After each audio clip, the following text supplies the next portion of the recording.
말씀 2주 전 본문을 다시 읽겠습니다. 사도행전 1장 3절로부터 5절까지. 사도행전 1장 3절로부터 5절 우리 한 목소리로 같이 봉독합니다. 네, 화면에 말씀이 올려져 있는데요, 우리 같이 읽겠습니다. 그가 고난받으신 후에 또한 그들에게 확실한 많은 증거로 친히 살아계심을 나타내사 40일 동안 그들에게 보이시며 하나님 나라의 일을 말씀하시니라. 사도와 함께 모이사 그들에게 분바에 이르시되 예루살렘을 떠나지 말고 내게서 들은 바 아버지께서 약속하신 것을 기다리라. 요한은 물로 침례를 베풀었으나 너희는 몇 날이 못되어 성령으로 침례를 받으리라 하셨느니라. 아멘. 우리 2주 전에는 예수님께서 부활하신 것 제자들에게 확인시켜 주셨죠. 처음에는 믿지를 못했죠. 사람이 어떻게 죽은 자 가운데 부활해? 그런데 그냥 나타나셨어요. 유령이라 그랬는데, 유령은 몸이 없지 않냐는 나는 있다, 만져봐라. 먹을 것이 없냐? 식사를 하시고, 도마에게는 손에 못자국 허리에 창자국 손을 넣어서 만져봐라. 이걸 확인시켜 주시니까 어떻게 부인할 수가 있겠습니까? 나의 주 나의 하나님이라고 고백했죠. 이건 진짜 상상을 초월하는 일이 벌어진 거죠. 그럼에도 불구하고 예수님께서 40일 동안 이 땅에 머무시면서 확실한 많은 증거로 친히 살아계심을 나타내 보이셨다 그러는 거죠. 40일 동안 한두 번으로 끝난 게 아니라 한번 확인시켜 주셨으면 그럼 맞는 거지, 부활하신 거지. 그리고 그냥 승천하셔도 될 텐데 40일 동안 보이셨다 그러셨어요. 그래서 그 40의 의미를 이전에 나눴죠. 이 40이라는 단어가 성경에서 어떻게 쓰였는지. 광야 40년 아시죠? 그렇죠? 40일 동안 이스라엘 백성 중에서 각 지파 가운데 한 명씩 차출해서 12명이 가나안 땅에 들어와서 정탐을 했죠. 그리고 돌아와서 했던 이야기가 참 놀라운 땅, 적과 꿀이 흐르는 땅이지만 우리가 감당 못하는 땅입니다 그랬죠. 거기 가나안 족속들이 살고 있는데 무기를 갖고 있고 초롱성을 쌓고 있고 우리는 무기도 없고 맨몸으로 우리 이거 못합니다 그랬었죠. 하나님께서 하시겠다 그러는데, 하나님께서 예비하시고 그들에게 주시겠다는데 이거 우리 못합니다 그랬어요.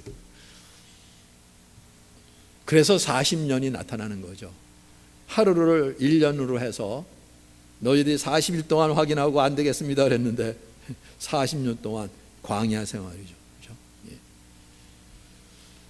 이 광야 생활, 애굽에서 나오면 드디어 우리가 자유인으로, 그렇죠?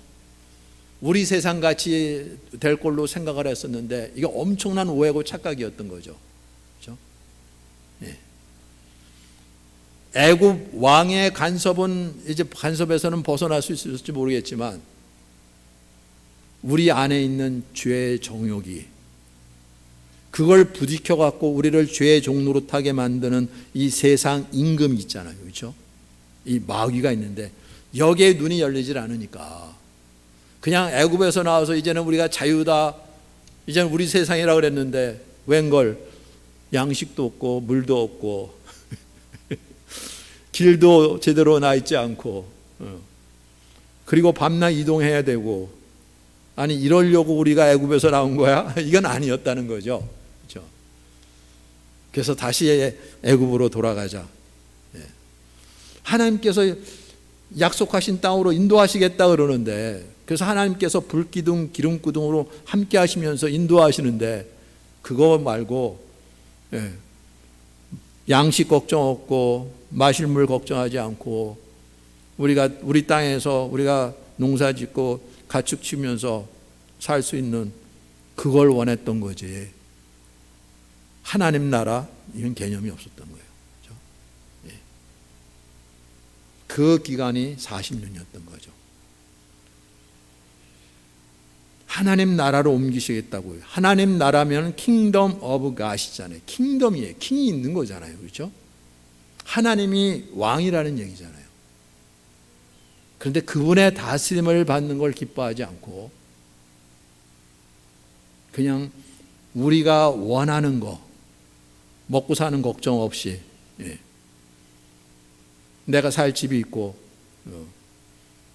내가 농사 짓고 가축 칠 땅이 있고, 누구 간섭 안 받고 외세 간섭 안 받고, 그게 이스라엘 백성들이 원했던 거죠. 그렇죠? 그러니까 이 세상 가운데서, 이 세상 안에서 자기들이 원하는 그러한 나라, 이걸 세워줄 메시아를 기다렸던 거지, 정말로 하나님을 알고 하나님께서 우리에게 주시려는 것이 무엇인지, 하나님 나라가 어디에 있는지는 가려진 거죠. 그렇죠? 그러니 하나님께서 그들을 주장하시고 인도하시는 것이 천국을 사는 것이 아니라 고욕인 거죠. 그렇죠? 네. 애굽에서 종로 타는 게 싫어서 따라 나왔는데 형편이 예전보다 더 못해요? 애굽으로 돌아가자. 형편이 못하다는 것은 무엇을 기준으로 해요? 이 세상 가치관을 따라서잖아요. 그렇죠? 네. 하나님 나라의 가치관이 아니라 이 세상 가치관을 따라서. 그러니 차라리 애굽이 더 낫죠.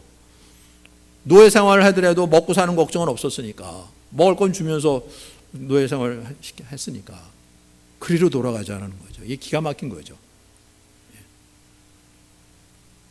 그 원인이 어디 있어요? 사람들이 자기가 주인 노릇하고 왕 노릇하려니까. 하나님이 왕이면, 그분의 다스림을 받으면 그 나라가 되는 거잖아요. 그렇죠? 하나님 나라는 하나님이 왕으로 다스리는 나라잖아요. 그 나라가 천국인데 사람들 그 나라 가고 싶다 그러는데, 사실은 그런 나라가 아니라 각자가 자기 마음대로 자기 원하는 것하고 자기가 바라는 거 이루어지고 그러한 나라를 구하고 있었다는 거예요. 그런데 사람들의 생각과는 달리 그 삶이 광야 생활이었다는 거죠. 광야였다는 거예요. 그런데 이게 언제 끝나요? 40년. 왜 40년입니까? 애굽에서 태어난 사람들, 자란 사람들, 애굽은 종로로 사는 거 싫지만 그래도 광야보다는 낫다. 경험했으니까, 애굽을 경험했으니까. 그런 사람들이 다 죽을 때까지예요. 우리한테 적용하면 언제까지입니까? 우리의 옛사람이, 우리가 주인 노릇했던 그 삶이 끝날 때까지. 이게 광야 생활인 거예요. 그리고 누가 그 약속의 땅에 들어갑니까? 믿음으로 하나님을 따랐던 여호수아, 갈렙. 그리고 애굽에서 새로 태어나서, 아니 애굽이죠, 광야에서 새로 태어나서 애굽을 알지 못했던 어린아이들이 자라서 40년이 세월이 지났으니까 평균 나이로 보면 20세 정도는 됐을 거 아니에요. 그렇죠? 예. 그리고 그들이 믿음으로 요단강을 건너서 약속의 땅에 들어가는 거잖아요. 그렇죠? 하나님께서 이것을, 하나님이 구원을 어떻게 이루어 주실지를 표적으로 보여주신 거죠. 그 아들을 보내셔서 이루기 전 400~500년 전에 모세를 통해서, 이스라엘 백성 통해서 보여주신 거예요. 그렇죠? 예. 예수님께서 바로 이 일을 이루시러 오신 거죠. 그 하나님의 능력으로 병자들을 고치고 귀신을 쫓아내고 죽은 자를 살리시고 풍랑을 잠잠케 하고 무리를 거르시고 떡 5덩어리 수천 명을 먹이시고, 이 정도면 됐잖아요. 그렇죠? 이 사람들이 그 예수님을 우리의 왕으로 모시자 그랬어요. 근데 그 왕은 어떤 왕이에요? 하나님 나라의 왕이 아니라 이 세상에서 자신들이 원하는 것을 이루어 줄 수 있는 왕으로, 먹고 사는 거 걱정 없게 하시고 외세로부터 우리를 지켜주시고 그러한 왕으로 삼으시는 것, 예수님이 그걸 위해서 오신 분이 아니잖아요. 이게 물리치시고 그리고 산으로 올라가서 기도하셨다고 그러죠. 그 다음날 아침부터 사람들이 몰려왔어요. 그런데 너희가 나를 찾는 까닭은 표적을 본 까닭이 아니라 떡을 먹고 배부른 까닭이다. 이게 너희들이 원하는 거 아니냐는 거죠. 아니, 모세를 통해서 광야에서 먹을 걸 주었어요. 그 정도 능력 있으시면 된 거죠. 근데 예수님은 너희들이, 조상들이 만나를 먹어도 죽지 않았느냐 이런 거죠.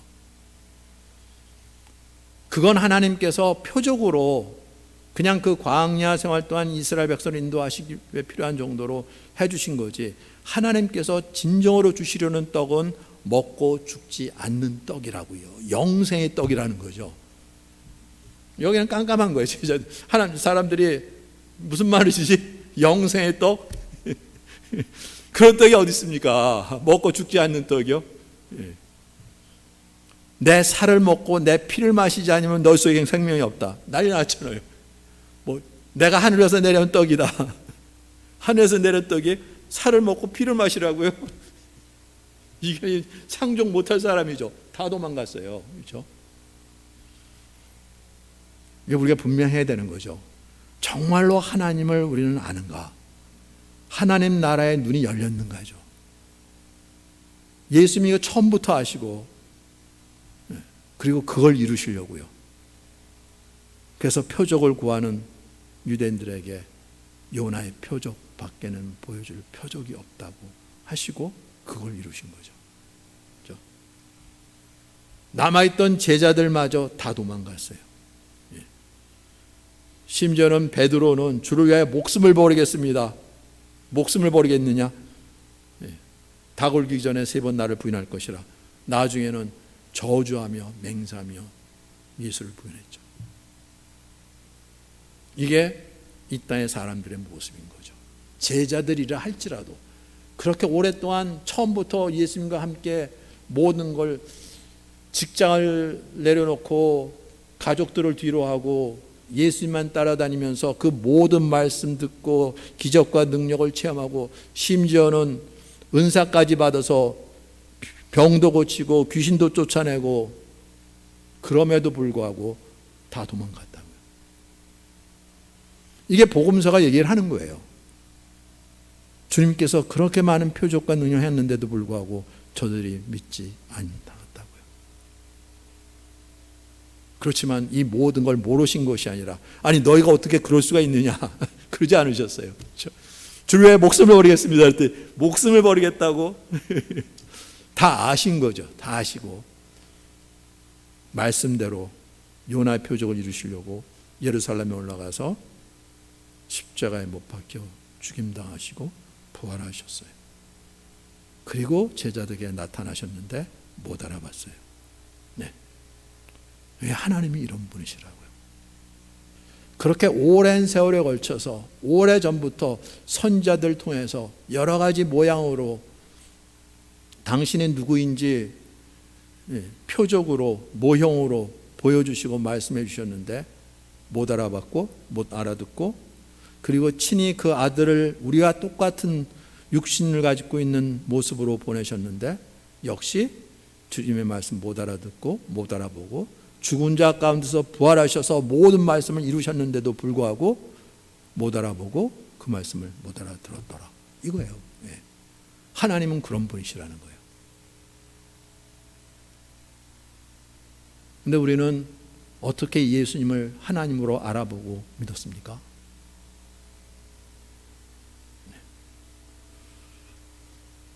제가 얼마 전부터 기회가 있으면 이걸 물어보는데 처음부터 제대로 알고 믿은 사람 한 사람도 없어요.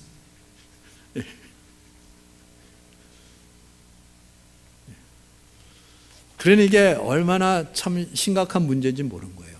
그렇죠?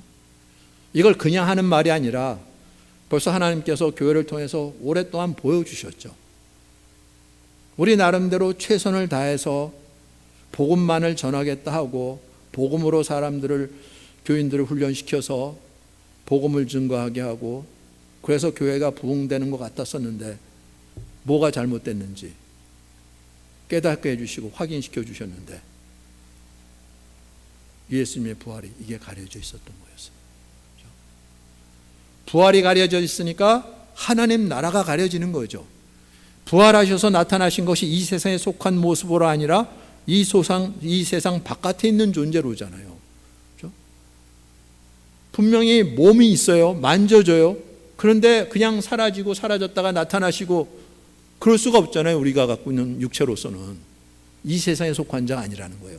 그거 아무도 경험해보지 못했었잖아요. 경험해보지 못한 정도가 아니라 알아보지도 못했다고요. 그렇죠? 예. 부활하셔서 말씀하시는데 누군지 못 알아봤다니까요. 근데 우리는 어떻게 예수님을 하나님으로 알아보고 믿느냐는 거죠.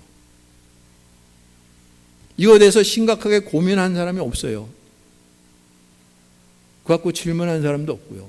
다 그러려니 하나님이시니까 뭐 그런 모양이다 하고 성경에 기록되어 있고 교회에서 그렇게 가르치니까 뭐 하나님이시니까 우리가 하나님 믿는 거니까. 그런데 중요하고 문제는 나의 문제죠. 내가 필요한 거, 내가 힘든 거, 내가 원하는 거, 이걸 해줄 수 있는 하나님을 구하면 하나님은 오케이진 거잖아요. 그렇죠? 그러면 된 거지. 이분이 누구신지, 이분 하나님이시지 당연히. 그러면 끝나는 거예요. 그런데 누군지 몰랐다는 거죠. 네. 그런데 천국 가기를 원합니까? 하나님이 왕으로 다스리는 그 나라 들어가기를 원합니까? 이게 다 가려져 있는 거죠. 어디 가는지도 모르는 거예요. 그냥 죽으면 좋은데, 뭐 우리가 예수를 믿었으니까 좋은데 가겠지, 뭐 하나님께서 우리를 부르시는 그곳으로 가겠지. 하나님이 누군지도 모르는 거예요. 그 하나님을 이 세상에서 어떻게 대하고 있는지를 보면 알잖아요. 그렇죠? 다른 하나님이 아니잖아요. 이 세상에서 우리에게 말씀하시는 하나님과 그 하나님 나라 천국의 하나님, 왕으로 계신 하나님 같은 분이실 거 아니에요. 다른 하나님, 이 세상에 속한 하나님 믿고 죽은 다음에는 알지 못하지만 무슨 천국에 있는 그 나라 왕이신 하나님 믿고 그런 게 아니잖아요. 이 땅에서 우리가 하나님을 섬기는 자로 부름받은 거잖아요. 그 하나님이 천국의 하나님일 거잖아요. 그럼 이 땅에서 우리가 하나님을 어떻게 대하고 있는지 보면 천국 가서 저 사람이 그 하나님을 어떻게 알지 다 알잖아요. 심각한 일이잖아요. 정말로 우리 이제는 뭐 통계 자료뿐만 아니라 이제는 뭐 너무나 많이 이런 일이 있었고 우리가 다 이해하고 받아들일 수 있는 것처럼 교회가 한마디로 얘기하면 세속화됐다는 거죠. Secularization. 세상을 따라간다는 거예요. 예수님은 오셔서 너희가 세상에서 환난을 당하나 담대하라 내가 세상을 이겼다고 말씀하시는데 교회가 세상을 따라가요? 그럼 누구를 따라가는 거예요? 예수님은 세상을 거스리고 세상을 이겼다고 말씀하시는데 내 나라는 이 세상에 속한 나라가 아니라고 말씀하시는데 교회는 예수님을 하나님으로 주로 믿고 따른다 그러는데 세상을 따라가요? 그럼 어떻게 된 거예요? 결국은 우상인 거죠. 우상인 거라고요. 그렇죠? 예. 이스라엘과 유다가 하나님을 믿고 따른다 하지만 우상을 세우고 우상을 따라간 것처럼 우리도 우상이라는 거죠. 이게 심각한 거예요. 그렇죠? 예. 분명히 성경은 예수님이 하나님의 아들이심을 믿는 자가 아니면 세상을 이기는 자가 누구냐 그랬잖아요. 예수님이 하나님의 아들로 가르치지 않는 교회가 있습니까? 다 그렇게 가르치죠. 그래서 우리는 다 그렇게 믿는다 그러죠. 그런데 성경은 그런 자가 아니면 이 세상을 이기는 자가 누구냐 그랬는데 우리는 아무런 부담 없이 꺼리낌 없이 세상을 따라간다고요. 이게 어떻게 이런 일이 있을 수가 있겠습니까? 하나님이라고 부르는데 그 하나님이 어떠한 존재인지 가려져 있으니까 결국은 우리가 이해하기 쉽고 받아들이기 쉽고 우리가 가까이 하기 편한 그런 하나님, 우상인 거죠. 우상을 따른다고요. 이거 진짜 심각한 일인데 이게 가려져 있으니까 너무나 편하게 부담 없이 그래서 전도한다고 그래서 많은 사람들 아니 얼마든지 하나님께서는 다 부르실 수가 있는데 우리를 보고 고르는 게 아니라 누구든지 오라고 말씀하셨는데 그래서 소위 말하는 열린 예배, 아무도 부담 없이 오는 예배, 그걸 전도했다고 생각하고 그렇게 해서 교회가 부흥된다고 생각하고 엄청난 착각인 거잖아요. 하나님은 그걸 드러내 보이신 거죠. 이건 거예요. 그렇죠? 정말 예수님 보면은 그렇게 많은 기적과 표적과 능력을 행하시고 당신이 누구이신지를 정확히 드러내시는데 다 떨어져 나가고 제자들마저 도망가고 심지어는 저주하며 맹세하며 부인하고 이게 이 땅의 모습이라는 거죠. 그게 드러나야 되는 거죠. 예수님께서 오셔서 한 것이 그것이 드러나게 하셨어요. 근데 오랜 세월에 걸쳐서 이것이 다 흐려지고 가려지고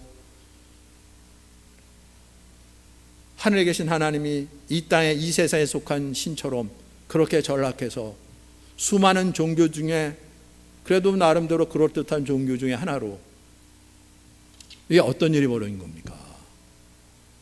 그런데 알지 못하고 깨닫지 못했으니까요.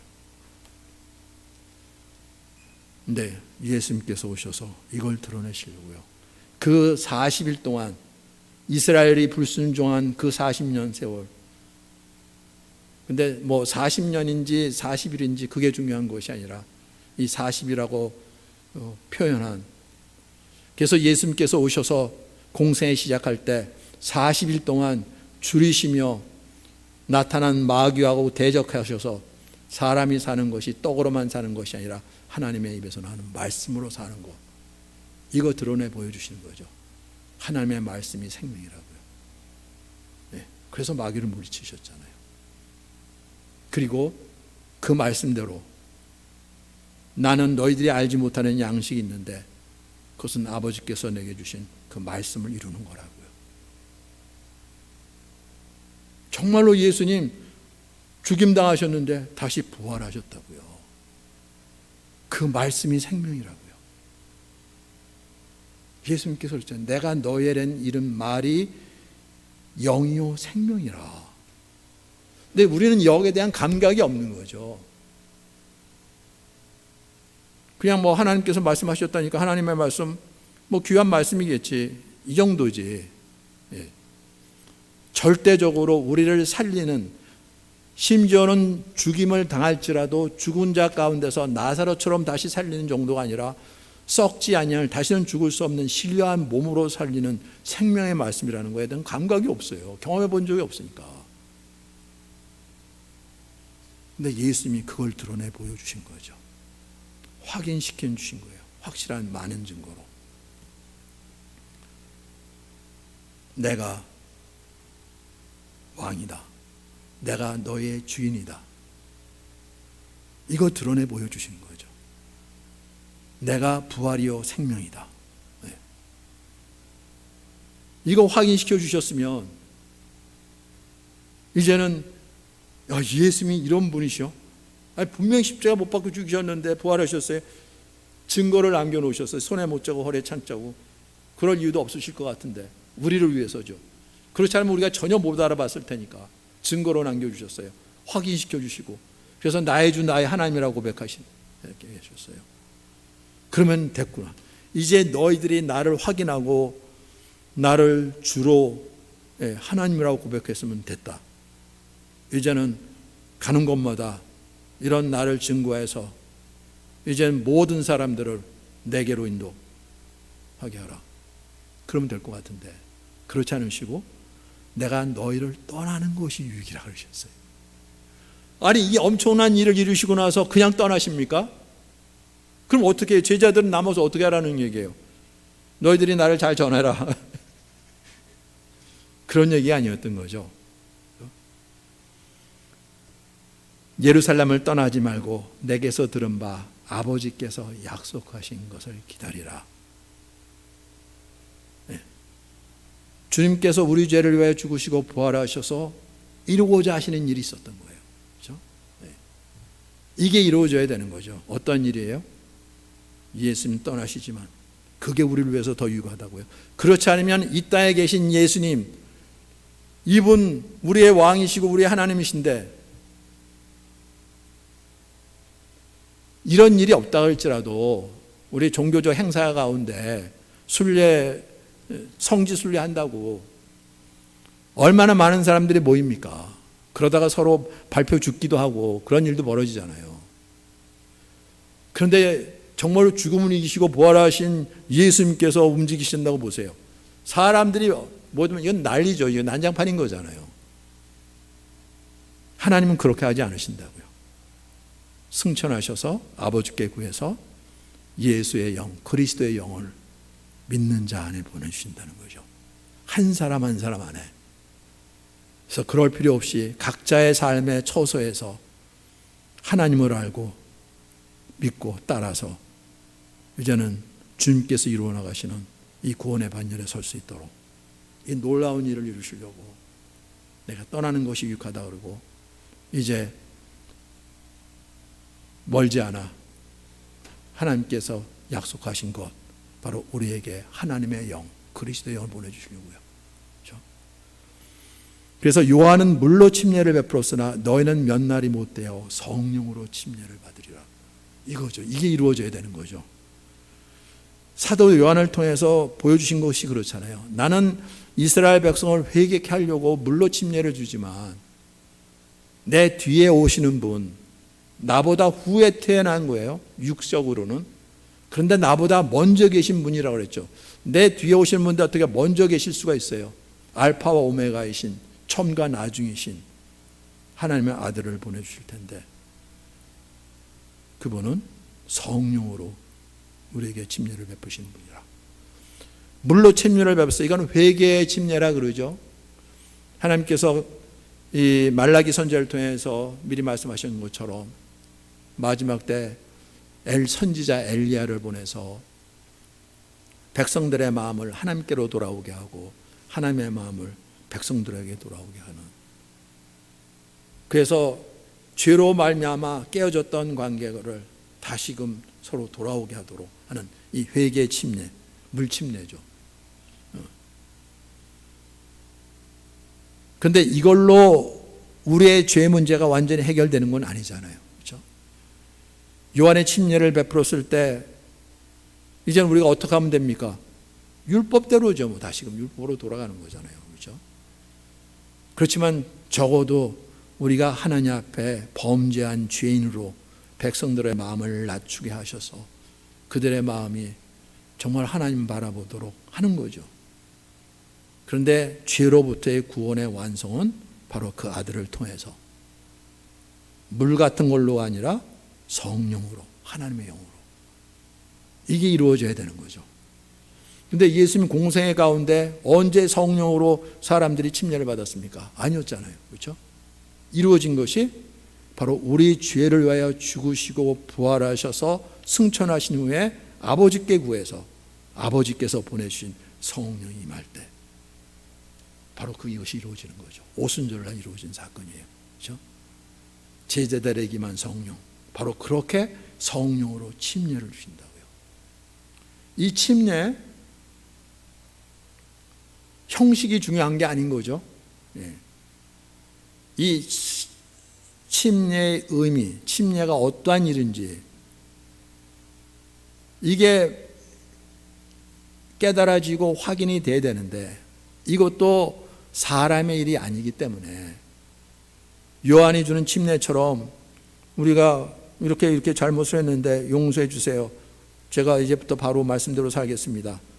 이런 정도 얘기가 아니라 본질적으로 죄에 묶여있는 우리들, 하나님의 영광을 보질 못하고 하나님의 말씀을 사람의 말로 들으면서 하나님의 말씀이라 그러며 사람의 말씀 말대로 살았던 그 어둠에 묶여있던 죄, 하나님을 믿지 못했던 죄, 하나님이 누구신지 우리에게 드러내 보이시려고 그 아들까지 보내셨는데 이 아들을 믿지 않는 죄, 이 성령님께서 드러내신다고 그랬잖아요. 이 죄를 회개하고 그리고 죄 사함을 받을 수 있도록. 그래서 죄로부터 구원은 본질적으로 죄로부터 구원인 거예요. 우리 연약함에서, 우리의 문제에서, 많은 어려움에서, 이것도 넓은 의미로는 구원이라고 할 수가 있죠. 그렇지만 주님께서, 하나님께서 말씀하시는 본질적인 구원은 죄로부터의 구원인 거죠. 그리고 죄의 문제도 가장 본질적인 죄, 하나님을 믿지 않고, 하나님께서 심지어는 이 땅에 우리와 같은 모습으로 오셔서 드러내 보여주셨는데도 불구하고 믿지 않는, 다시 말해서 예수님을 하나님으로 주로 믿지 않는 죄로부터 우리를 자유케 하시려고 이 죄가 해결돼야 되는 거죠. 그렇죠? 이게 해결될 때는 우리는 그거는 다 뒷전이고, 우리 문제는 내 삶에서 나는 어려운 문제들, 건강 문제, 뭐 사업 문제, 뭐 가족 문제, 직장 문제, 이런 거 갖고 했지. 죄의 문제, 그것 때문에 어려워하고 이런 사람 거의 없는 거예요. 그걸 위해서 예수님께서 십자가 못 박고 죽으셨습니까? 그럴 수가 없는 거죠. 내 직장 문제 해결하려고요, 예수님께서 십자가에서, 하나님께서 십자가에서 죽으십니까? 그럴 수가 없는 거잖아요. 그렇죠? 우리를 살리시려고, 나사로처럼 살리는 정도가 아니라 죽은 자 가운데서 다시는 죽을 수 없는 신령한 몸으로 살리시려고. 죄의 싹은 사망이기 때문에 죄의 문제가 해결되지 않으면 결국은 죽음으로 끝나는 건데, 그리고 죽음이 전부가 아니라 심판으로 끝나는 건데, 가장 근본적인 죄의 문제, 이거를 해결하려고요. 그래서 짐승의 피로 되는 것이 아니라, 사람의 피로 되는 것이 아니라 하나님의 아들의 피로, 흠이 없고 죄가 없는 그 피를 쏟으시고, 그래서 죄의 값을 치르시고죠. 그리고 우리를 죄로부터 벗어나게 하셔서, 어떻게 벗어날 수가 있습니까? 우리가 주인 돼서 왕 노릇하면서요? 아니죠. 그렇죠? 죄가 없는 거룩하신 하나님이 다스리시는 그 나라 안에서요. 그래서 구원은 왕이 바뀌어져야 되는 거예요. 왕이 바뀌어지지 않는 이상 구원이 있을 수가 없어요. 내가 주인 노릇해요? 주인인 것처럼 보이죠. 마음대로 할 수가 있나요? 안 되잖아요. 그렇죠? 왜냐하면 세상 안에 속해 있기 때문에, 그 세상 권세 아래 내가 왕 노릇하고 내 마음대로 하면 항상 기쁘고 감사하고 그냥 천국 사는 것처럼 해야 될 텐데, 그게 아니잖아요. 그렇죠? 세상 권세 아래 있으니까. 성경은 이 세상 권세 가진 자, 공중 권세 가진 자, 세상 임금 마귀라고 그랬어요. 보이질 않는데, 그런데 보이지 않는 그 권세 아래 종노릇하는 거죠. 그런데 마귀가 하는 짓은 거짓말을 참말처럼 믿게 하고, 그리고 거기에 묶이게 해서 고통과 저주 속에서 죄 가운데 영원히 진멸된 자로, 그리로 인도하는 것밖에 없다고요. 이걸 모르니까 사단의 그 속임수에 넘어가서 우리가 원하는 대로 하고 싶으면은 그게 좋은 것처럼, 내가 생각하기에 이게 좋은데, 이게 선한데, 그러면 좋은 것처럼, 선한 것처럼. 그래서 세상에서는 착한 일도 많이 하는 사람 많고요, 의로운 일을 하는 사람도 많아요. 이 정도면 하나님도 기뻐하시겠지. 내가 선한 일을 했는데, 남을 많이 도와줬는데. 그러면서 왕 노릇하는 걸 모르는 거죠.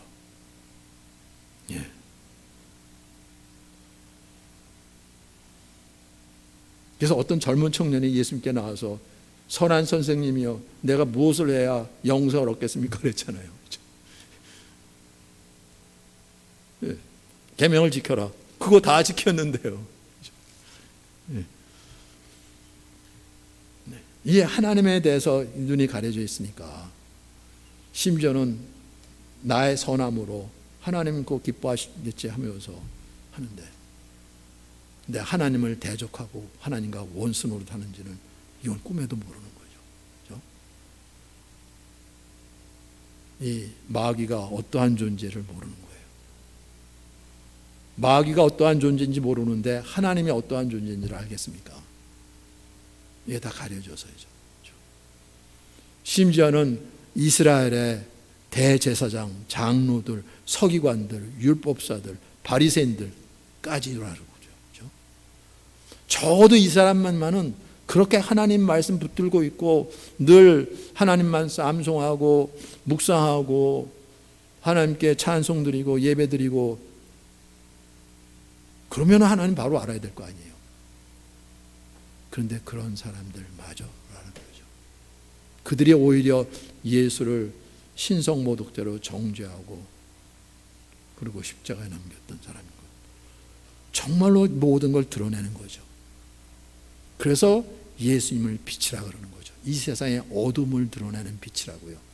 이러한 태양빛이나 이러한 전등불이 아니라 우리 영혼의 어둠을, 이 세상의 어둠이 무엇인지를 드러내는 빛. 그 빛 앞에 서면 내가 어떠한 존재인지, 어떠한 모습으로 있는지, 하나님이 누구신지 이게 다 드러나는 거죠. 사단은 이걸 절대로 못하게 하죠. 자기 정체도 드러나니까 이걸 가린다고요. 기막힌 일이 벌어지는 거예요. 그래서 교회가 세상을 따라 살면서도 우리는 하나님의 자녀라고 그러고 죄사함 받았다고 그러고 구원받았다고 그러고 이런 일을 아무런 감각 없이 한다는 거죠. 얼마나 이 세상의 어둠인지를 모르는 거예요. 근데 주님께서는 이걸 드러내시는 건데, 이걸 드러내시는 건데. 그래서 물 침례 같은 것이 아니라 물을 머리에 뿌리냐, 물속에 들어갔다 나오냐 이거 갖고 따지는 게 아니란 거예요. 그렇죠? 그런데 밤낮에 또 그거 갖고 따져요. 그런 얘기가 아니라 정말로 성령으로, 하나님의 거룩한 영으로 침례를 받았느냐, 그 침례가 어떤 의미인지 바울이 정확하게 기록을 해놨어요. 로마서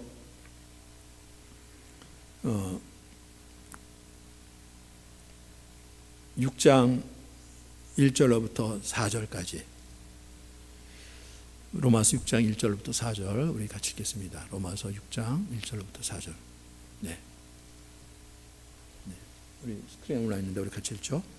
그런즉 우리가 무슨 말을 하리요? 은혜를 더하게 하려고 죄에 거하겠느냐? 그럴 수가 없느니라. 죄에 대하여 죽은 우리가 어찌 그 가운데서 더 살리요? 무릇 그리스도 예수와 합하여 침례를 받은 우리는 그의 죽으심과 합하여 침례를 받은 줄을 알지 못하느냐? 그러므로 우리가 그의 죽으심과 합하여 침례를 받음으로 그와 함께 장사되었나니 이는 아버지의 영광으로 말미암아 그리스도를 죽은 자 가운데서 살리신 것 같이 우리로 또한 새 생명 가운데서 행하게 하려 함이라. 침례는 그리스도와의 연합인 거예요. 우리가 구원받은 다음에 예수님과 연합 따로 있는 것이 아니라 그리스도 예수와 합하여 연합이죠. 침례를 받은 우리, 교회에게 쓰는 편지잖아요. 교회라면 당연히 예수님과 합하여 침례를 받은 자들이 교회인 거죠. 그런데 우리는 이제 열린 예배, 열린 교회라 그래서 그냥 다 들어보게 하니까 침례 안 받아도 다 교회인 거죠. 그냥 교회 소속되면 다 교회인 거예요. 그런 게 아니라 예수와 연합하여 침례를 받은, 이거는 침례 행위를 얘기를 하는 것이 아니라 믿음으로 받는 걸 얘기를 하는 거죠. 그래서 심지어는 이탈리아 백부장이 그 성령의 감동으로 베드로를 초청해서 말씀을 들었어요. 베드로가 예수를 증거했죠. 그런데 말씀을 듣는 가운데 그 가족에게 성령 임하는 것을 베드로가 봤어요. 아니 어떻게 이방인에게도 하나님의 영이 임하네? 그러면 하나님께서 저들도 부르시고 택하셨다는 것인데, 그러면 당연히 침례를 주는 것에 주저할 이유가 없지, 이방인을 할지라도. 그래서 성령이 임한 다음에 침례를 베풀었어요. 그렇죠? 그러니까 이 침례 행위로 구원을 받는 건 아닌 거예요. 그렇죠? 믿음으로라는 거죠. 예. 물속에 들어갔다 나오지 않았을지라도 믿음으로 예수님과 연합하여 예수님의 죽으심, 죄가 없는 분이신데 왜 십자가의 저주의 죽음을 하셨습니까? 우리의 죄를 담당하시고 우리를 죄에서 구원하시려고. 죄는 우리가 지었는데 우리 죄를 담당하셨을 때 그렇게 죽으셨어야 됐어요? 그건 내가 죽은 거라는 거죠. 그 믿음으로 예수님의 죽으심, 나의 죽으심을 대신한 것인데 나의 옛사람도 죄 가운데 있던 나도 죽었다는 그 믿음의 고백으로, 그 믿음의 연합으로. 그래서 물속에 들어가는 거예요. 그렇죠? 이건 나의 옛사람은 죽었다는 거죠. 그래서 이 침례는 우리의 장례식인 거예요. 우리 전에 그랬잖아요. 예수를 주로 믿은 사람들은 이미 장례식을 치른 줄 믿습니다. 내가 전에 선포했잖아요. 아멘이 되세요? 일부에는 그래도 많았어요. 우리 교사들하고 줄였으니까 아멘 소리가 컸는데 2부 예배 때는 별로 없네요. 우리 장례식인 거예요.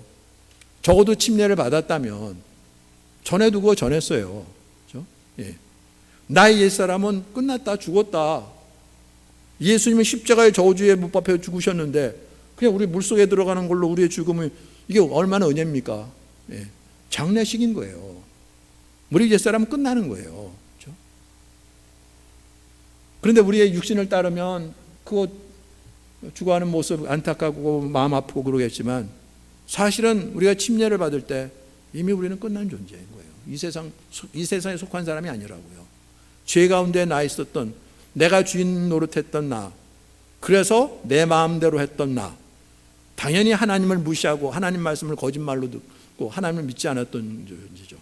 그런 나는 죽었다는 고백으로 침례를 받는 거예요. 그런데 이런 것이 아니니까 뭐 교회 나오면 다 침례 받고 세례 받고 하는데 침례교니까 침례 주는 모양이구나, 나도 받을게요, 이런 얘기가 아니라고요. 그렇죠? 예.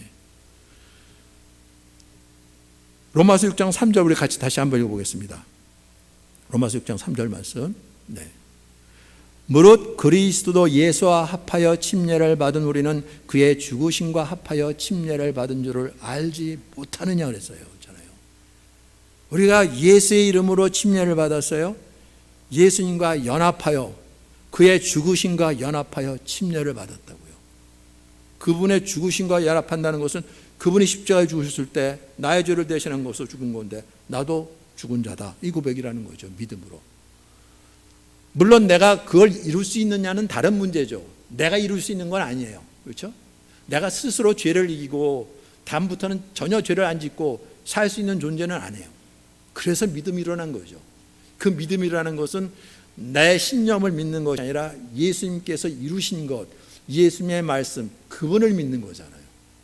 나는 여전히 육신 가운데 있는 거죠. 나는 연약한 존재예요.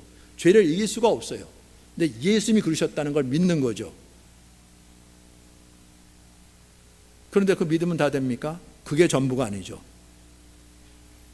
6장 4절, 로마서 6장 4절 같이 읽겠습니다. 그러므로 우리가 그의 죽으심과 연합하여 침례를 받음으로 그와 함께 장사되었나니 이는 아버지의 영광으로 말미암아 그리스도를 죽은 자 가운데서 살리신 것 같이 우리로 또한 새 생명 가운데서 행하게 하려 하심이라. 이게 있잖아요. 물속에서 나오는 거죠. 이거는 예수님의 부활을 믿는다는 거죠. 나를 믿는 것이 아니라 아버지의 영광으로 말미암아 그리스도를 죽은 자 가운데서 살리심. 예수님께서 신령한 몸으로 부활하셨던 것처럼 예수님이 저렇게 죽음으로 끝나는 것이 아니라 죽은 자 가운데서 부활하셨는데 전혀 다스는 모습으로, 신령한 몸으로. 주님께서 이걸 우리에게 이루시려고 이걸 행하셨구나. 그래서 믿음으로 연합하여 예수님과 함께 죽었다 그러는데 예수님과 연합한 죽음은 나 혼자 죽으면 아무런 소용이 없어요. 그냥 죽은 걸로 끝나죠.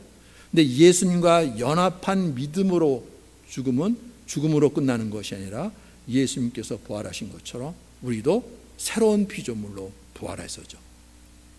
물론 몸의 부활은 마지막 날 이루어질 거예요. 근데 적어도 예수님께서 공생에 사셨던 그 모습으로 우리가 똑같은 육체로 오셨어요. 그런데 하나님의 영이 임하시면서 하나님의 일을 이루어 나가셨잖아요. 우리도 육체 가운데 있어요. 그렇지만 성령을 우리에게 보내주셔서 이제는 성령을 따라서 새 생명 가운데서 행하게 하려 하심이라. 이거죠. 이 믿음으로예요. 그러냐 그러는 거죠. 그래서 죄에 대해서 죽은 자요, 이제는 주님의 말씀대로 성령을 따라 주님께서 인도하시는 그 길을 기쁨과 감사와 은혜로 사랑으로 따르냐는 거죠. 이해 아멘 되십니까? 당연히 돼야 되는 거잖아요. 적어도 우리가 예수님과 함께 그의 죽으심과 연합하여 침례를 받았다 그러면. 그런데 왜 안 됩니까? 부활의 확신이 없으니까. 부활이 뭔지 모르니까. 믿지 않으니까. 앞에서는 연합해서 죽었다 그래요. 그런데 진짜 죽었나요? 사실 죽은 것도 안 되는 거죠. 왜냐하면 이게 하나님의 일이 돼야 될 텐데 사람의 일로 끝나버리니까 그냥 나 혼자 그렇다고 치고 그렇게 해서 침례를 받았는데 결국은 내 뜻으로 사람의 일로 해버리고 마니까 이 말씀이 이루어지질 않는 거죠. 그러니까 그냥 형식으로만 남아있는 거예요. 근데 뭔가 갑갑하니까 침례 다시 받기도 하고 3번 받기도 하고 4번 받은 사람이 있었나요? 3번 받은 사람이 있었죠. 우리 교회에서 3번씩이나 반복해갖고 맞았어, 이런 분이셔, 내가 그런지 모르고 다시 한번 받아야지. 우리 교회에 한 3번 정도 받은 사람까지 있어요. 부활이 가려져 있으니까 그러는 거죠. 그래서 이게 너무나 중요한 거죠. 구원의 확신.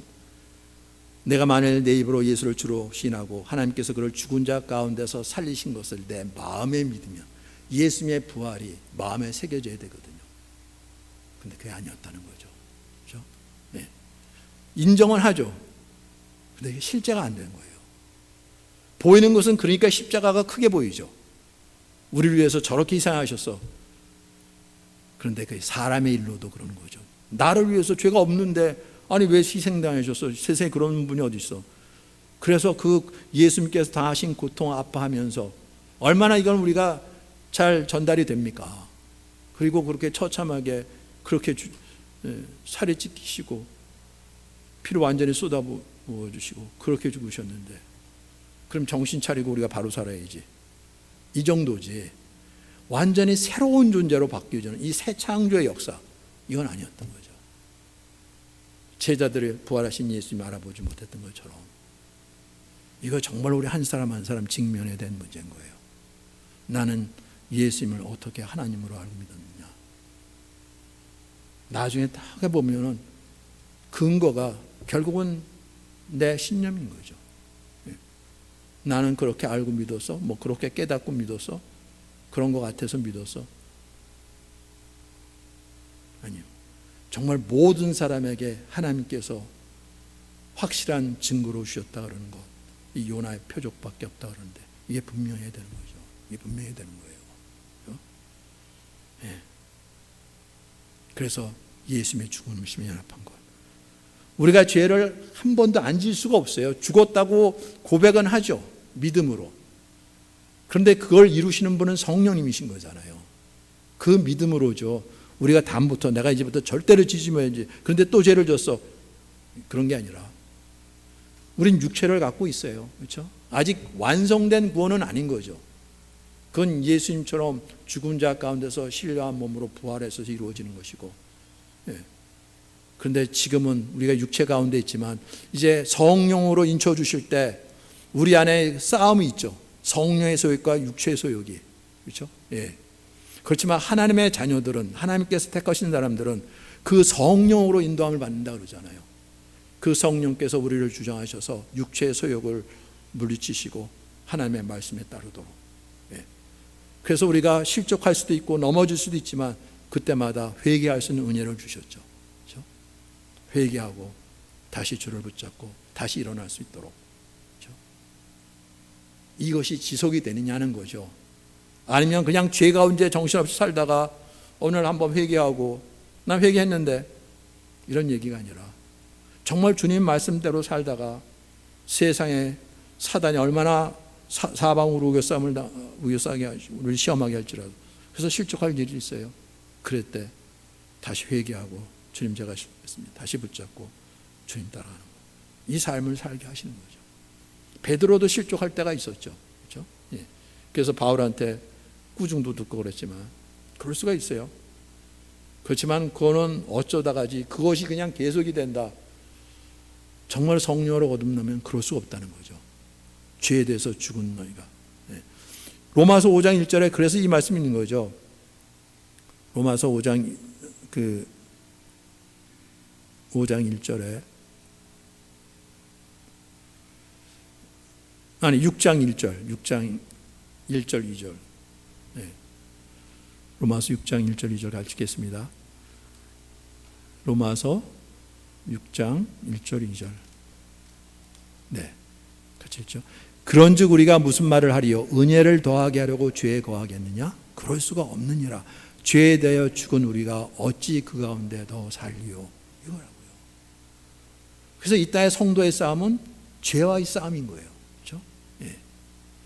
이건 하나님께서 우리를 하나님 나라로 부르실 때까지 죄에 대해서 실족하고 넘어질 수가 있어요. 그렇지만 내가 주인이 아닌 거죠. 예수님이 주인이신 자잖아요. 세상을 이기고 죄를 이기신 분이. 그래서 그 믿음으로 다시 일어나서 죄와 싸우면서 승리하게 하시는 이런 삶이 성도의 삶이라고요. 자신을 위해서 사는 삶이 아닌 거예요. 이건 끝난 거예요. 그렇죠? 예. 그게 예수를 믿는다는 고백이고 침례의 고백이고 그러는 거죠. 근데 여기에 완전히 개념이 없는 사람들이 너무나 많아요. 그러니 구원이 무엇인지도 모르는 거고 천국이 무엇인지도 모르는 거고 그냥 세상대로잖아요. 그래서 뭐 그냥 교회 다니다가 죽으면 다 천국 가는 걸로 알고 이거 진짜 이거 바뀌어져야 되는 거예요. 이거 두려운 일인 거예요. 그렇죠? 예. 이건 평신도뿐만 아니라 목회자도 그러고 신학자들도 그런 거예요. 이거는요. 예. 예수님과 연합의 이 침례라고요. 그래서 포도나무와 가지와의 관계가 세워지는 거죠. 믿음으로요. 적어도 우리가 침례를 받고 나는 하나님의 자녀라고 고백하는 사람들은 예수님과 연합이 된 존재인데 근데 주님께서 말씀하시는데 기쁨과 감사함과 은혜로가 아닌 거죠. 왜 나만 이래? 내가 이렇게 바쁜데 왜 나를 붙잡고 자꾸 이래라 저래라 하고 그래서 why me 그런다 그러잖아요. 그렇죠? 내가 할 만큼 했는데 why me 왜 나하고 근데 정말로 죄가 무엇인지 하나님이 누구신지 이 은혜 안에 들어온 자는 why me 어떻게 나 같은 존재를 부르시고 나 같은 존재에게 이 하나님의 일을 맡겨주시는지 어떻게 하나님의 기업을 이을 자로 나를 세우시는지 이런 은혜가 없는 거죠. 그래서 똑같은 와임인데 전혀 다른 거예요. 그렇죠? 과연 그러한 고백이 나한테 있느냐는 거예요. 그렇죠? 네. 이거 심각하게 생각해야 됩니다. 그렇지 않으면 교회에서 그렇게 수고해쓰고 시간 보내고 뭐하고 했던 이 모든 게 헛된 일 정도가 아니라 나중에 우리의 구원자로 알고 있었는데 예수님은 믿는 자에게는 구원자이시지만 믿지 않는 자에게는 심판주인 줄 믿습니다. 그래서 하나님께서 모든 사람 믿을 수 있는 증거로 주셨다고 그러는데 하나님께서 공의로 심판할 날을 작정하시고 이에 그를 죽은 자 가운데 다시 살리셔서 모든 사람에게 믿을 수 있는 증거로 주셨다고요. 심판주인권을. 이게 진짜 두려운 일인 거잖아요. 우리는 믿는다 그러니까 그냥 우리를 구원하시려고 그러셨겠다 하고 좋은 의미로 받아들이지만 심판주라는 거예요. 예. 정말 우리가 깨어나야 돼요. 그렇죠? 정말 주님께서 우리에게 주시는 말씀 하나하나 이걸 위해서 어떤 희생을 치르시고 그 이름을 이루셨는지 예. 히브리서 12장 2절 말씀 우리 같이 읽겠습니다. 히브리서 12장 2절 말씀 그리고 우리 간증 같이 나누겠습니다. 히브리서 12장 2절 말씀. 네. 같이 읽죠. 믿음의 주요 또 온전하게 하시는 예수를 바라보자. 그는 그 앞에 있는 기쁨을 위하여 십자가를 참으사 부끄러움을 개치 아니하시더니 하나님 보좌 우편에 앉으셨느니라. 예수 바라보자고요. 언제든지 어떤 상황에서든지 그 앞에 있는 기쁨을 위하여, 예수님께서 그 앞에 다가올 기쁨을 위하여 십자가를 참으셨다고요. 이거는 치욕이고 고통이고 저주고 죽음이잖아요. 그런데 그 앞에 있는 기쁨이 있어요. 그래서 그걸 다 이겨내셨다고요. 그걸 개의치 않으셨다고요. 망했네요. 가 아니잖아요. 하나님 보좌 우편에 앉으셨다고요. 도대체 그 앞에 있는 기쁨은 어떤 기쁨이길래?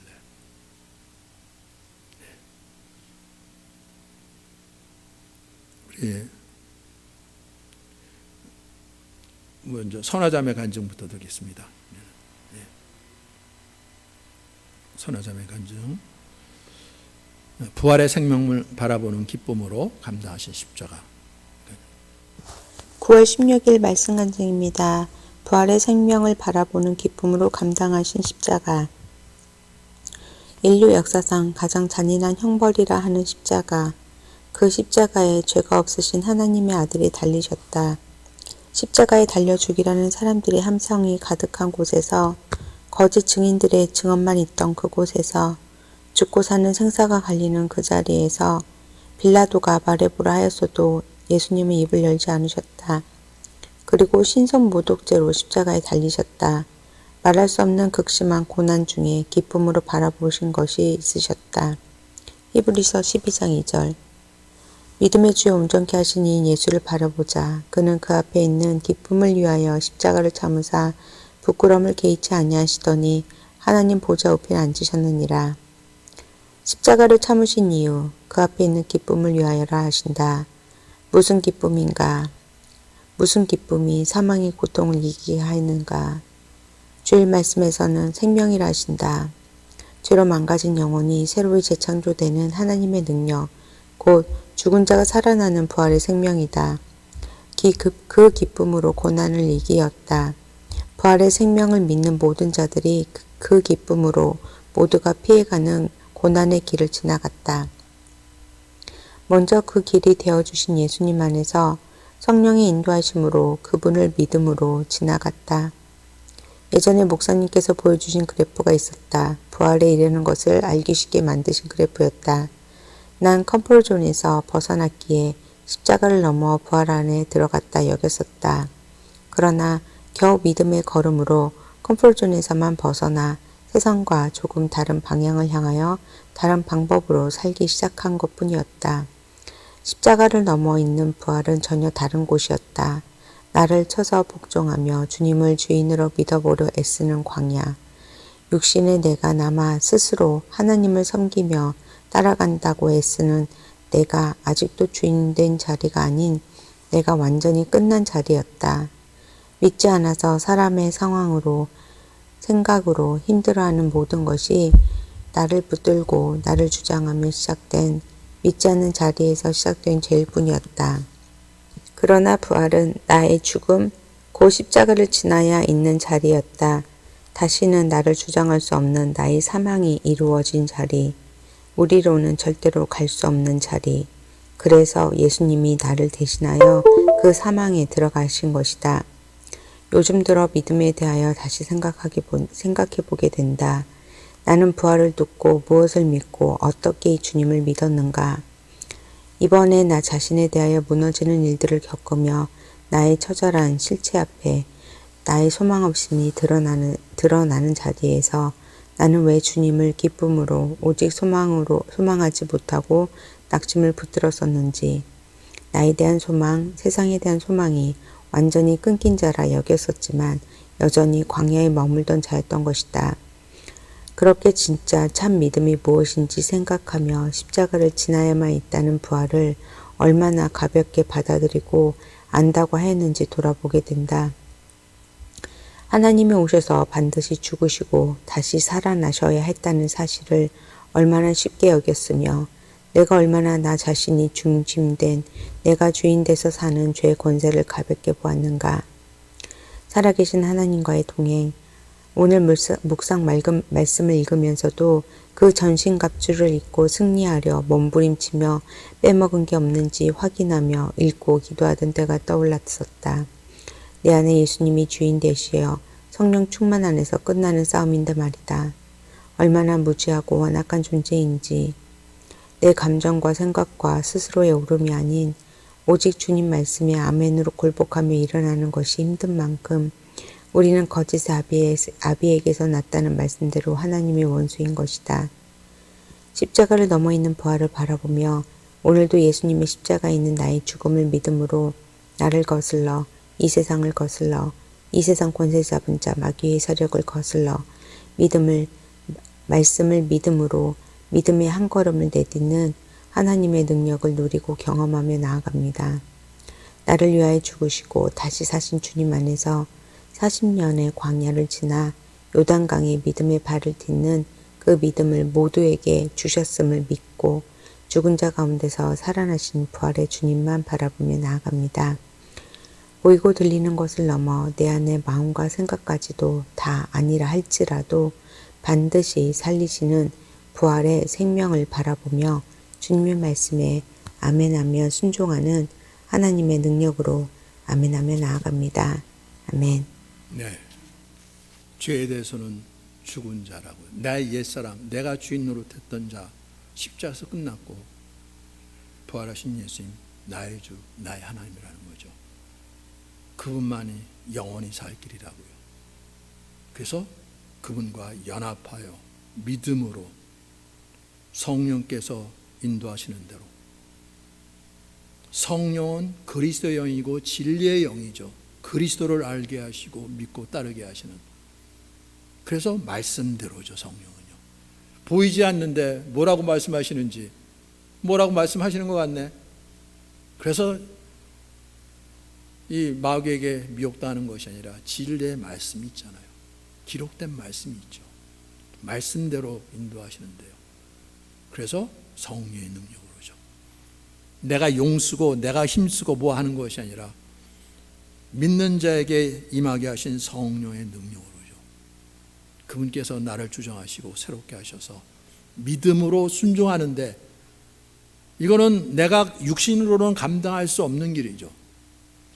그 정탐꾼들이 그 좋은 땅, 적과 꿀이 흐르는 땅 보면서도 불구하고 너무나 땅은 좋은데 이건 우리가 감당할 수 없습니다, 우리 못 들어갑니다 했던 것처럼이죠. 주님의 말씀은 선하신 말씀인데 나는 못합니다, 주님이 해주세요, 이런 얘기가 아니라 우리를 통해서 이루시려고 그러는 거죠. 우리를 주의 백성으로 삼으시려고요. 그래서 믿음으로죠, 이제는. 예. 그래서 믿음으로 순종하는 거잖아요. 그럴 때 성령께서 역사하신다고요. 성령의 능력으로. 이걸 믿느냐는 거죠.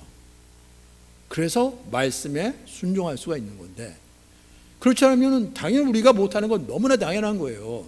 우리가 할 수 있는 일을 하라고 그러는 얘기가 아닌 거죠. 그래서 세상 사람 보고 하라고 그러는 게 더 잘하겠죠. 그런 얘기가 아니라 우리가 감당할 수 없는, 누구든지 아무도 감당할 수 없는 일이지만 하나님이 하시겠다. 우리를 통해서죠. 우리와 함께. 왜냐하면 우리를 새롭게 하셔야 되니까, 우리를 자녀로 세우시는 일이니까. 그 기쁨을 위하여 십자가를 기어치 않으셨다고요. 그리고 우리는 믿음으로 받아서 우리도 말씀에 순종하는데 성령께서 역사하셔서 가나안 땅을 정복하게 하시는, 하나님의 나라를 누리게 하시는 이 엄청난 역사가 일어납니다. 우리 시간 조금 남았는데 우리 태연자매 간증 듣고 마치도록 하겠습니다. 너의 근심이 도리어 기쁨이 되리라. 너희 근심이 도리어 기쁨이 되리라. 요한복음 16장 21, 22절 말씀.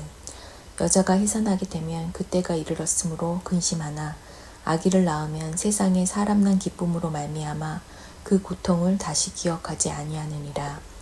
지금은 너희가 근심하나 내가 다시 너희를 보리니 너희 마음이 기쁠 것이요 너희 기쁨을 빼앗을 자가 없으리라. 아멘. 정은이가 오늘을 넘기지 못할 것이라 연락을 받은 새벽, 잠을 이루지 못하고 한국에 갈 비행기를 찾으며 앉아 있었다.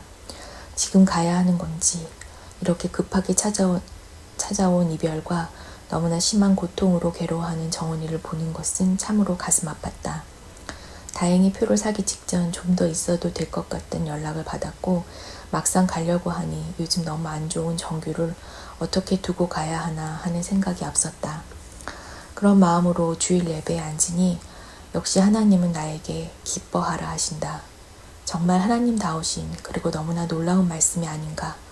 그 앞에 내 마음이 무너지고 이 모든 것이 진짜임을, 진짜 죽음이 코앞이고 아버지가 부르시는 그날이 가장 기쁜 날이 되게 하신 것도 진짜였다. 영원한 나라가 진짜 있는 것, 말씀대로 정말 해산의 고통이 얼마나 괴로운가. 하지만 새로운 생명으로 태어난 그 생명을 바라보니 이것이 어떤 것보다 귀함을 말씀해 주시는 주님. 태어나 슬퍼하고 아프고 괴롭지만 기뻐해. 내가 드디어 정은이를 만나는 거야. 진짜로 그 나라 안에서 만나는 거야. 그 생명이 완전히 다른 나라로 옮겨지는 거야. 정말 감사했다. 그 기쁨을 빼앗을 자가 없다 하시는 주님. 나에게 주신 그 기쁨은 빼앗을 자가 없다고. 얼마나 확실한가. 얼마나 정확한가. 내가 가장 감사할 것이 없다 생각할 때 감사하라 하셨고, 가장 슬프다고 생각할 때 기뻐하라 하시는 주님. 말씀에 아멘하며 아버지가 보여주시고 확실하게 해주시는 그 생명이 말씀이 선포되는 시간에 계속해서 가슴에 내려 꽂히는 것 같이 나를 새롭게 한다. 담대히 기쁘게 가족들에게 나아가기 원하시는 주님. 그들을 얼마나 위로하고 확실한 것으로 주시기 원하시는지. 잠깐 있다 사라질 기쁨이 아닌 영원한 기쁨과 감사를 주시는 주님. 그분이 주인 되어 주셔서 알게 되는 이 놀라운 일들. 이렇게 응답하시는 주님. 주신 큰 기쁨으로 나아갑니다. 빼앗기지 않는 영원한 기쁨을 받은 자로 세우시는 주님 감사합니다. 사랑합니다. 아멘. 네, 이 놀라운 고백이 있도록 하십니다. 이게 우리가 침례 받을 때 믿음으로 고백으로 되는 거잖아요, 그렇죠? 예. 동생이 암으로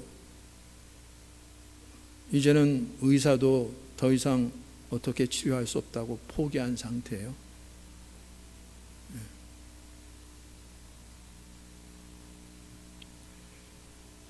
그걸 지켜보고 있는데 얼마나 고통스럽겠습니까? 육체로는 그렇죠. 육신으로는. 그런데 그 가운데서 하나님께서 그 정원자매의 마음을 낮춰주셔서 그렇게 물리치고 대적하고 듣지 않으려고 했던 복음을 듣고 회개하고 믿음으로 받아서 그 주님의 말씀을 사모하며 육신은 다 망가져 있는데도 불구하고 그 영혼이 깨어 있어서 전하는 말씀 귀를 기울이고 아멘으로 반응하고 하나님께서 잃어버렸던 영혼을 찾으신 거죠. 그렇죠? 그리고 이제 영혼을 부르시는 거예요. 썩을 몸, 병든 몸이 문제가 아니라 다시는 질병이 없고 고통이 없고 죽음이 없는 그 나라 안에서 신령한 몸으로 하나님께서 우리를 부르실 때 주님 말씀대로잖아요. 제자들이 예수님께서 떠나신다 그러니까 도대체 어디로 떠나신다 그러는지, 왜 우리는 따를 수가 없는지. 근데 이 말씀 하셨잖아요. 여자가 해산하게 되면 그때가 이르렀으므로 근심하나 아기를 낳으면 세상에 사람 난 기쁨을 이로 말미암아 그 고통을 다시 기억하지 아니하느니라. 지금은 너희가 근심하나 내가 다시 너희를 보리니 너희 마음이 기쁠 것이요 너희 기쁨을 빼앗을 자가 없으리라. 네. 주님께서 이러한 기쁨으로 우리를 부르시는데 그 주님은 바라보지 못하고 나는 이렇게 힘들고 고통스럽고 왜 이래야 되는지 이거 붙잡고 있으면, 근데 천정원 자매처럼 그러다 어느 날 그 주님 앞에 딱 섰어요. 야, 얼마나 민망합니까? 네. 그래서 미리 말씀해 주시는 거죠. 반복해서요. 그렇죠? 네. 내가 다시 너희를 보리니 너희 마음이 기쁠 것이요 이 기쁨을 빼앗을 적 없다고요. 네. 우리 옛사람이 이미 십자가에서 끝났잖아요. 그렇죠? 그리고 부활하신 주님 안에서 하나님의 거룩한 영을 우리에게 보여주셔서 인쳐주시고, 그래서 이제 성령을 따라 이 땅의 마지막 날을 준비할 수 있도록, 그리고 아버지 앞에 섰을 때 정말로 죄로부터 자유한 주님의 피로 새롭게 된 하나님의 자녀로 아버지께서 예비하신 그 거룩한 몸으로 있고 주님과 함께 아버지의 설날, 그날이 있는데, 그래서 육신적으로는 고통스럽고 아프고 힘들지만 성령 안에서 감사함으로, 기쁨으로, 은혜로, 이 세상에서는 마지막이겠지만 이 죄 가운데 멸망될 세상에서 마지막, 그 끝을 보지 않게 하시고 미리 부르시는 거, 이게 감사하다, 은혜라 이러는 거잖아요. 바울이 고백했잖아요. 그렇죠? 네. 지금 이 몸을 떠나 아버지와 함께 있는 게 나한테는 더 유익하지만, 그래도 복음을 전해야 된 사명을 받은 자로 저들이 남아있는데, 그래서 너희를 위해서는 내가 이 땅에 있는 것이 더 유익하다고 그랬던 거잖아요. 그렇죠? 예. 과연 하나님께서 내게는 어떠한 사명을 주셨냐는 거죠. 나를 어떠한 존재로 세우셨는지, 그 주님의 뜻이 이루어질 때까지는 이 세상을 내 마음대로 끝낼 수가 없는 거죠. 그렇죠? 예. 너무나 분명한 거잖아요. 그래서 주님께서 내 양식은 아버지의 뜻을 온전히 이루는 거라고요. 그렇죠? 이게 무슨 말이에요? 그런데 40일 줄였어도 사셨다고요. 네. 사단이 내가 하나님의 아들인데 너 능력 있지 않느냐, 돌을 떡이 되게 해서 먹어라, 이것까지 물리치셨음에도 불구하고 주신 말씀으로 살았다고요. 우리 한 사람은도 그런 존재라는 거죠. 그래서 이 육체에 매여서 슬퍼하고 좌절하고 무너지고 왜 하는 일마다 다 이래, 이런 것이 아니라, 원망하고 불평하고 다투고 이런 얘기 아니라, 이젠 어떠한 상황 속에서도 그 상황을 넘어 역사하시는 주님 바라보면서 기쁨과 감사함과 은혜로죠. 네. 나를 다 알고 계시는 주님께서 이걸 허락하실 때는 주님의 선하신 뜻이 있고 이루고자 하시는 것이 있고, 할렐루야, 주님의 뜻이 이루어지길 원합니다. 나의 원대로 마옵시고 아버지의 원대로 하옵소서, 주님께서 기도하셨던 것처럼. 이건 세상이 감당 못할 사람으로 바뀌어지는 거예요. 우리를 그러한 존재로 부르셨다고요. 우리 한 사람 한 사람은.